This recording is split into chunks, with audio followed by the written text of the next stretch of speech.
You probably hear all the time atheists boldly proclaiming there is no God. They'll mock that if there's an all-powerful, all-knowing, omnipresent being, wouldn't he have left some sort of proof of his existence? They chide that since there's supposedly no proof, the ignorant, in order to believe there is a God, must take some giant leap of faith. No way there's evidence, they conclude, so why waste your time? Are these skeptics right, or is there proof that God exists? They're most definitely wrong. I'm going to give you 8 proofs that God exists, saving the best for last. Number 1, general revelation, the teleological argument. There's an obvious, purposeful design to the universe. With each new scientific discovery, from the atom to DNA to our genes to the cell and the human eye, mankind stands amazed at the design, sequencing, and sheer beauty of an incredibly, irreducibly complex world that functions perfectly from the tiniest atom all the way up to the largest galaxy. Witnessing each complexity of design with all the billions of intricate parts working so harmoniously together reveals there has to be a designer. The Bible states there's proof of God because there's a creation. The heavens declare the glory of God, and the firmament shows his handiwork. The Bible even goes as far as claiming point blank, he who built all things is God. Whoa, wait a minute. The atheists are accusing that we can't use the Bible to prove God? Okay, not a problem. Then let's look at number 2, the law of cause and effect, the cosmological argument.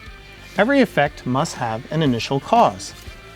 Everything that ever came about that began to exist, continues to exist, and stops existing had a cause. The fact that the universe even exists means there must have been an ultimate, first, uncaused cause, i.e. God. Number 3, the greatest of the great, the ontological argument. As a kid, your parents probably told you there will always be someone better than you at whatever you did. There's always someone faster and stronger and smarter, that is, until there is not. You've reached the fastest, strongest, smartest being out there. The greatest possible being must exist, and he is God. Number 4, life from life, the biogenesis argument. This battery, it's full of metal and acid and even electricity. But given millions of years, it'll never mutate, evolving into a living creature. Life cannot come from non-life. Life only comes from life. The source of all life is God, because Genesis tells us that, and the Lord God formed man of the dust of the ground and breathed into his nostrils the breath of life, and man became a living being. Number 5, the puzzle that is man, the anthropic principle. Have you ever pondered over how the conditions on Earth had to be perfect in order for life to exist? If the Earth wasn't an average of 93 million miles from the sun, we'd bake or freeze. The atmosphere has to have just the right levels of oxygen. Water has to be in abundance. Food has to be readily available. All these countless parameters have to be available and in balance, or life wouldn't exist. And have you ever noticed that all life on Earth can get along just fine without mankind, but take away any of the other life forms and the ecology starts collapsing? It's as if the Earth was designed for the sustaining of people. And what a world of difference between people and the next closest intelligent creature. We're incredibly more advanced than anything else in nature. That we can even ponder the question why shows how different mankind is from other creatures. We reason, build, love, record history, and stand in awe of beauty, acts that the rest of nature are incapable of performing. Number 6, conscience, the moral argument. Every human being has an innate sense of moral obligation, despite what society they hail from, natural causes, or social factors. We all agree it's wrong to punch a baby, steal money from our neighbor, and cheat to get ahead. Those that disagree, just punch their baby, steal their money, or take an unfair advantage over them, and see what they say. Where did our sense of what is right and wrong come from? If it's genetic, who then wrote morality into our genes? And how do we identify evil? For there to be evil, then there must be good. How do we know the difference? Romans 2 says it's because we have the law of God written in our hearts, i.e., a conscience. Number 7, special revelation, the religious experience. While the atheists certainly haven't met God, sadly, there sure have been a whole lot of other people throughout history who have. God's made quite a number of specific and clear ways of speaking to people, such as through his mighty deeds in history, performing miracles, sending messages through the prophets and apostles, and even coming as a man in the form of his Son, Jesus Christ, all whose writings are found in the Bible.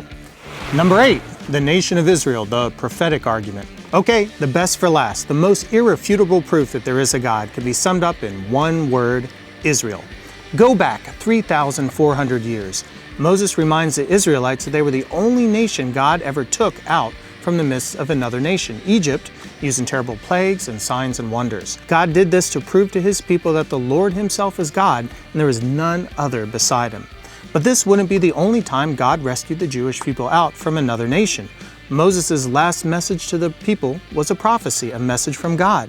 Moses warned that if they rebelled and broke their covenant with God, he would disperse them to the four corners of the earth and leave the land desolate.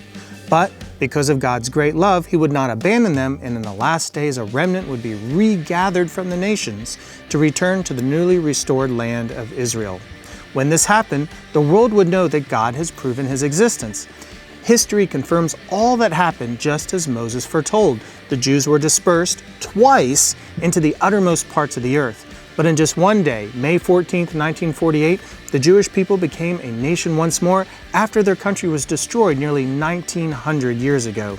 The dead language of Hebrew was resurrected as the national language. The borders are restored. The strength is there, the bounty is there, and the power is there. Fulfilled Bible prophecy is the ultimate proof that God exists. God exists. You're not a piece of space dust evolved over billions of accidents, but a specially created being, and you are loved by your Creator.